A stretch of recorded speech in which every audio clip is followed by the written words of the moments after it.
నమస్కారం. తీర్థయాత్ర కార్యక్రమానికి స్వాగతం. ఏ జగత్కారణ శక్తి త్రిమూర్తుల్ని సహితం నిర్దేశిస్తుందో, ఏ మహాశక్తి సృష్టి నిర్వహణ బాధ్యతలను నిర్వహిస్తుందో, ఏ దివ్య శక్తి సృష్టి లయల్ని తన కనుసన్నలలో కొనసాగిస్తుందో ఆ అమ్మేయ అఖండ శక్తే జగన్మాత. అమ్మల కన్నా ఎమ్మగా ముగ్గురమ్మల మూలకారక శక్తిగా జగన్మాత తన లీలా విన్యాసాల్ని ప్రదర్శిస్తోంది. ఆమెకు ఎన్నో రూపాలు, మరెన్నో నామాలు. ఆ పరాత్పరి పరమేశ్వరిగా, శివకామేశ్వరిగా కూడా వ్యక్తమై భక్తుల సకల కామ్యాల్ని నెరవేరుస్తుంది. ఆ అమ్మవారి స్వరూపం విజయవాడలో శివకామేశ్వరి సహిత నీలకంఠేశ్వర స్వామివారి దేవస్థానంలో నెలకొని ఉంది. ఈ ఆలయ విశేషాల్ని నేటి తీర్థయాత్రలో తిలకిద్దాం.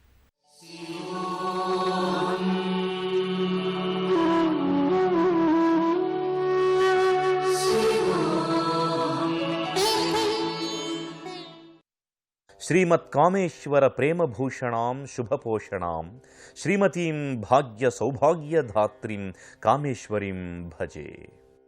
కామేశ్వరీ దేవితో పాటు పరివార దేవతలు, ఇతర ఉపాలయాలు ఎన్నో నెలకొన్న దివ్యధామమిది. విజయవాడ అయోధ్యనగర్ ప్రాంతంలో ఉన్న ఈ ఆలయ లోగిలి 3 అంతస్తులతో కూడి ఉంటుంది. శ్రీధర్మ పరిషత్, శ్రీ మహాసంస్థానం ఆధ్వర్యంలో రూపుదాల్చిన ఈ దివ్య సన్నిధి ముందు భాగం గోడపై దత్తాత్రేయ స్వామి విరాట్ స్వరూపం నెలకొని ఉంది. ఆలయ బాహ్య భాగ గోడలపై దత్తాత్రేయ స్వామి, శివకామేశ్వరి, సాయిబాబా మూర్తులున్నాయి. వర్ణమయ శోభితంగా, శిల్పకళా సమన్వితంగా ఆలయం అలరారుతోంది. ఈ ముచ్చటైన మందిరం సకల దేవతా సన్నిధిగా ఎంతో ప్రణాళికాబద్ధంగా రూపకల్పన కావించబడింది. శ్రీధర్మ సంస్థానంలోని శ్రీ శివకామేశ్వరి సమేత నీలకంఠేశ్వర స్వామివారి సన్నిధిలోకి అడుగిడితే మనం ఓ రమణీయ ఆధ్యాత్మిక సన్నిధిలోకి అడుగిడిన అనుభూతిని సొంతం చేసుకుంటాం. ఆశ్చర్యం గొలిపే శిల్పాకృతులు, వింతగొలిపే వివిధ స్వరూపాలు, ఔరా అనిపించే కట్టడాలు, భళీ అనిపించే పలు స్తంభాకృతులు భక్తుల్ని అత్యంత అబ్బురపరుస్తాయి. ఆలయ స్తంభాలపై నలువైపులా పలు బొమ్మలు మూర్తీభవించి ఉన్నాయి. ఆలయ లోగిలిలో నెలకొన్న దేవతామూర్తుల్ని సకల భక్తులతో పాటు యక్షులు, కిన్నెర, కింపురుష, గంధర్వులు, సమస్త జంతువులు కూడా సేవిస్తున్న వైనాన్ని ఇక్కడ మనం శిల్ప సమాహారంగా తిలకించవచ్చు. ఎటు చూసినా ఓ అందమైన, ఆహ్లాదభరితమైన, వర్ణార్ణవభరితమైన శిల్పాలతో, దేవతామూర్తులతో ఈ లోగిలి సర్వజన ఆకర్షణీయంగా ఉంది.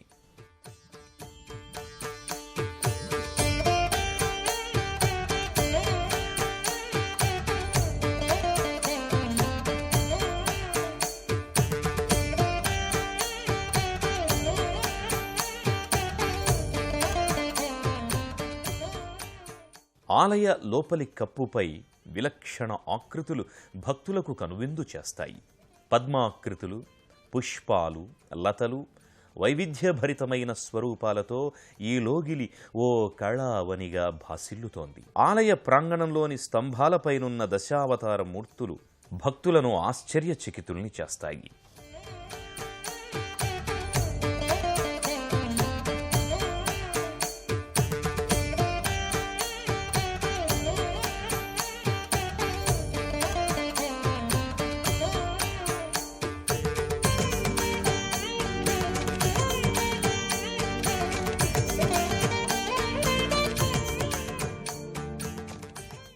ఓ సమున్నత వేదికపై దశబాహువులతో తేజరిల్లుతోన్న జగన్మాత మహిషాసురమర్దిని విగ్రహం భక్తుల్ని విశేషంగా ఆకట్టుకుంటోంది. మరోవైపు ధ్యానముద్రాంకితుడైన మహాదేవుని విరాట్ విగ్రహం సజీవ కళతో తేజరిల్లుతోంది. ఈ ఆలయ లోగిలిలో ప్రధానాలయానికి అభిముఖంగా ధ్వజస్తంభం బాసిల్లుతోంది. ఈ ధ్వజస్తంభంపై అంబసహితంగా సదాశివుడు కొలువుదీరి ఉన్నాడు. ఆలయానికి చేరుకున్న భక్తులు ధ్వజస్తంభానికి ప్రదక్షిణలు చేస్తారు. శక్తి, శివుడు కొలువుదీరినప్పుడే ఆ క్షేత్రం మరింత శక్తివంతమవుతుంది. భక్తులకు దైవానుగ్రహం సత్వరం సిద్ధిస్తుంది. కామేశ్వరీదేవి హృదయ విహారీగా నీలకంఠేశ్వరుడు ఈ క్షేత్రంలో కొలువుదీరాడు. అమ్మ, అయ్యలిద్దరూ ఒకరికొకరు చేదోడు వాదోడుగా భక్తాభిష్ట వరదాయకులుగా ఇక్కడ వినితికెక్కారు. చిదానందరూపం శివోహం శివోహం. తమస్సుగా ఏర్పడిన పరతత్వానికి పరమేశ్వరుడు ప్రతీక. అలాంటి సర్వేశ్వరుడు నీలకంఠేశ్వరునిగా ఇక్కడ దర్శనమిస్తున్నాడు. ప్రతి మాస శివరాత్రి సందర్భంలో కార్తీక మాసంలో ప్రతి సోమవారం నాడు నీలకంఠేశ్వర స్వామి సన్నిధిలో నయన మనోహరంగా అభిషేక వేడుకను ఘనంగా నిర్వహిస్తారు. అన్నం, పెరుగు, శుద్ధోదకం, నెయ్యి, విభూతి, గంధాదులతో అభిషేక వేడుకను నిర్వహిస్తారు. మృత్తికతో సహస్రలింగాన్ని తయారు చేసి లింగాభిషేకాన్ని నిర్వహిస్తారు. అభిషేకానంతరం నీలకంఠుణ్ణి సర్వాలంకారయుక్తంగా తీర్చిదిద్దుతారు. పట్టు వస్త్రాల్ని కట్టబెట్టి కలువలు, చామంతులు వంటి పుష్పాలంకరణతో స్వామివారిని ముస్తాబు చేస్తారు.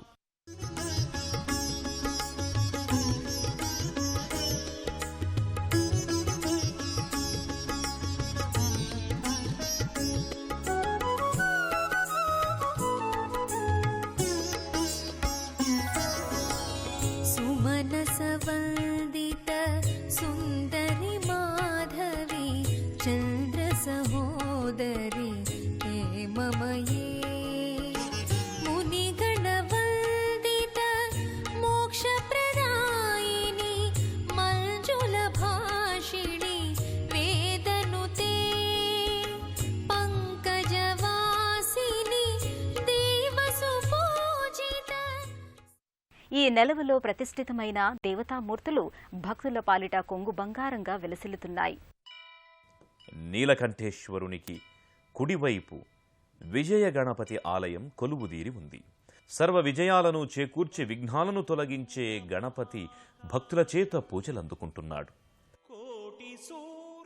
నమ్మి కొలిచిన వారి పాలిట విజయప్రదాతగా ఈ విఘ్నాధిపుడు భక్తులకు కార్యసిద్ధిని, కామ్య లబ్ధిని చేకూరుస్తున్నాడు.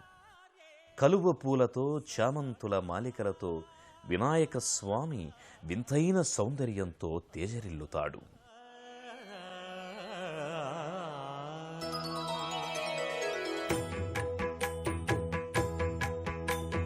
జయ జయ శుభకర వినాయక శ్రీకాణిపాకవర సిద్ధి వినాయక. జయ జయ శుభకర వినాయక శ్రీకాణిపాకవర సిద్ధి వినాయక. వెంకట అంటే సంకటాలను తొలగించేవాడు అని అర్థం. అందుకే భక్తులందరూ స్వామి పాదార విందాలను ఆశ్రయిస్తారు. ఎక్కడ వెంకటేశ్వరుడు ఉంటాడో అక్కడ చిత్తశాంతి ఉంటుంది. ఎక్కడ చిత్తశాంతి ఉంటుందో అక్కడ సర్వతోముఖాభివృద్ధి ఉంటుంది. ఆ రకంగా వెంకటేశ్వరుడు ఐశ్వర్యదాయకుడు. అలాంటి శ్రీనివాసుడు ఇరు దేవేరులతో శ్రీధర్మ సంస్థానంలో కొలువుదీరి ఉన్నాడు. కటి వరద అభయహస్తాలతో, సర్వాభరణాలతో, సకల అలంకారాలతో స్వామి ఇక్కడ ముగ్ధ మనోహరంగా దర్శనమిస్తున్నాడు. స్వామికి ఇరువైపులా శ్రీదేవి, భూదేవి విగ్రహాలు ప్రత్యేకంగా అమరి ఉన్నాయి. ఈ తరహా విగ్రహాకృతులు ఎంతో అరుదైనవిగా చెబుతారు. ఒకే పీఠంపై స్వామి, ఇరుదేవేరుల మూలవరుల్ని భక్తులు దర్శించుకొని తరిస్తారు. శ్రీధర్మ సంస్థానంలోని ఆలయ సముదాయంలో రథాకృతులలో పలు దేవతామూర్తులు మనకు దర్శనమిస్తాయి. రథమంటపంలో ఉన్న ఈ మూర్తుల్ని దర్శించుకోవడం ద్వారా సత్వరం వారి అనుగ్రహం లభిస్తుందని ప్రతీతి. శిల్పకళా నైపుణ్యానికి ప్రతీకగా, నగిషీ కళా వైభవానికి ప్రతీకగా ఈ రథమంటపాలు గోచరమవుతున్నాయి.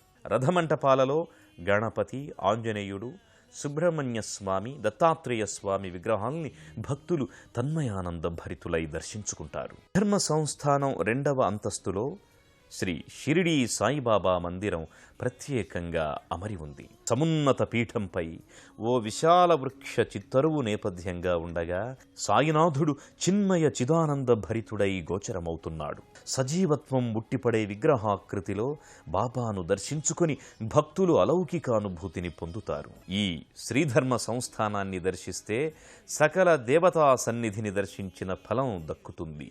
భక్తులకు మరపురాని ఆధ్యాత్మికానురక్తి సిద్ధిస్తుంది. నిరాకారమైన శక్తి సాకారముగా రూపుదాల్చి ఎన్నో నామాలతో తన లీలా విశేషాల్ని చాటుకుంటోంది. ఆ శక్తి విజయవాడ శ్రీధర్మ సంస్థానంలో శివకామేశ్వరిగా తేజరిల్లుతోంది. ముగ్గురమ్మల మూలరూపిణి అయిన శివకామేశ్వరీదేవి అనుగ్రహాన్ని అక్కడ కొలువైన దేవతలందరి కరుణా కటాక్షాలను వర్షించమని సదా అర్థిద్దాం.